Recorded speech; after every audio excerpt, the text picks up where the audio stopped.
What?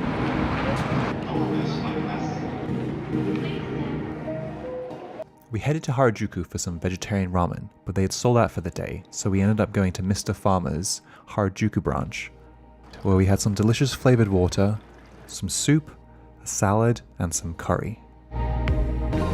So this lovely 7-Eleven, we just bought me some tights because the 7-Eleven premium brand is actually honestly amazing and so warm.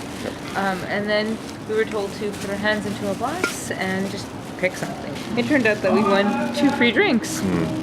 Okay.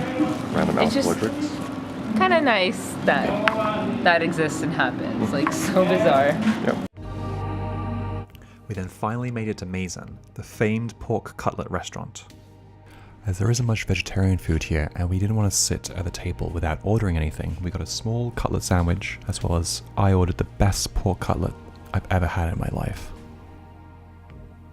And after that, it was on to the Kawaii Monster Cafe.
Thanks for watching. Make sure you like, subscribe, and leave a comment down below. See you guys in the next one.